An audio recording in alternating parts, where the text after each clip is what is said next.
તો હાલ આપણી ખબરોમાં આગળ વધીએ રાજકોટની વાત કરવામાં આવે તો રાજકોટમાં એક ડેમમાં ડૂબી જવાથી 4 બાળકોના મોત નિપજ્યા છે, જેની ખબર સામે આવે છે। ભગોળે આવેલા બેડી ગામની સીમામાં આવેલા ફલકો ડેમમાં ડૂબી જવાથી એકસાથે 4 બાળકોના મોત થયા। આ ઘટનાને પગલે સમગ્ર વિસ્તારમાં આરેરાટી ફેલાઈ ગઈ છે, જ્યારે મૃતક બાળકોના પરિવારજનો પર આભ તૂટી પડ્યો છે। મળતી માહિતી પ્રમાણે પરિવારના સભ્યો દરગાહમાં દર્શન કરવા ગયા હતા, જે બાદ બાળકો ફલકો ડેમ પાસે રમવા માટે ગયા। તે દરમિયાન સેફાન નામનો 7 વર્ષનો બાળક પાણીમાં ડૂબવા લાગતો, જેને બચાવવા જતા અન્ય 3 લોકો પણ પાણીમાં ગરકાવ થઈ ગયા।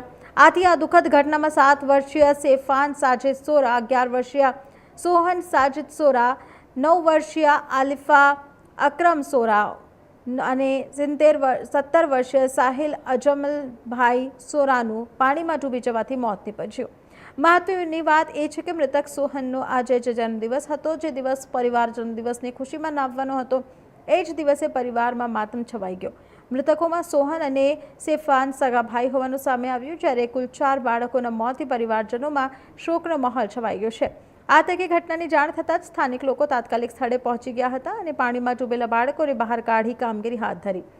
આ સાથે બનાવની જાણ સ્થાનિક પોલીસમાં થતાં સ્થાનિક પોલીસ સહિત એસીપી સહિતના ઉચ્ચ પોલીસ અધિકારીઓ પણ હોસ્પિટલ ખાતે દોડી આવ્યા હતા।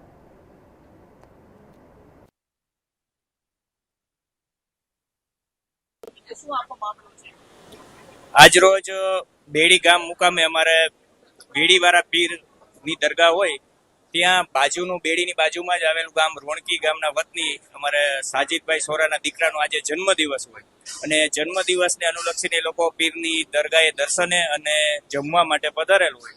દર્શન કરી અને જમી અને બાળકો બાજુમાં જ અમારે ફલકુ ડેમ આવેલ છે અને ડેમની કાંઠે જ દરગાહ હોય, તો બાળકો રમતા રમતા ક્યારે ડેમના કાંઠે વયા ગયા, એમના વાલીને પણ ધ્યાન ન રહ્યું અને એક બાળક સોહનનો જન્મદિવસ હોય એ જ ડૂબતા એમને બચાવવા માટે બીજું બાળક અને બીજા બાળકને બચાવવા ત્રીજું બાળક, એમ એક પછી એક 4 બાળકો પાણીમાં ગરકાવ થઈ ગયા અને પછી બાજુમાં જ રહેતા લોકોને જાણ થતા ફટાફટ તેમને બચાવ માટે પહોંચેલ અને ત્યાંથી પાણીમાંથી નીકાળી અને Rajkot civil hospital MCH building જે પીડિયાટ્રિક હોસ્પિટલ છે સિવિલ હોસ્પિટલ ત્યાં લઈને આવેલ, પણ રાજકોટ પીડિયાટ્રિક સર્જન ડોક્ટરો દ્વારા આ 4 બાળકોને મૃત જાહેર કરેલ હોય।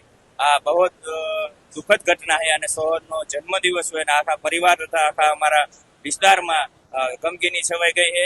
મારા મત વિસ્તારનું જ ગામ હોય આ રોણકી અને બેડી, આખા ગામમાં આજે શોકનું મોજું ફરી વળે છે।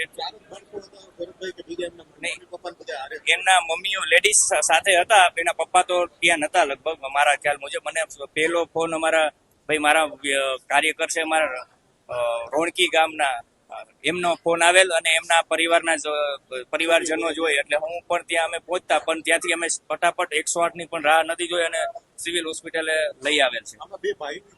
હા, 2 સગા ભાઈ એ સાજી જેમનો જન્મદિવસ છે સોહન અને એ બીજાનું બાળકનું નામ તો મને ખ્યાલ નથી। 2 બાળકો સગા ભાઈ છે, બંનેનું મૃત જાહેર થયા, બંને મૃત્યુ પામે છે।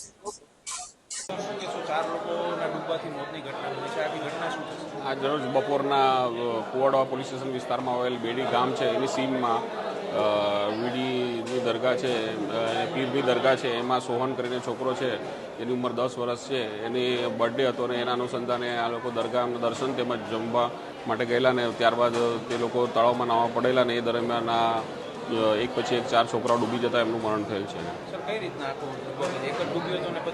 હા, એ એક પછી એક બધા વારે ઘડીએ ડૂબવા લાગેલા। નાની ઉંમરના છોકરા ડૂબ્યા, પછી 17 વર્ષનો જે છોકરો છે એને બચાવવો પડ્યો પણ એ પણ ડૂબી ગયેલો।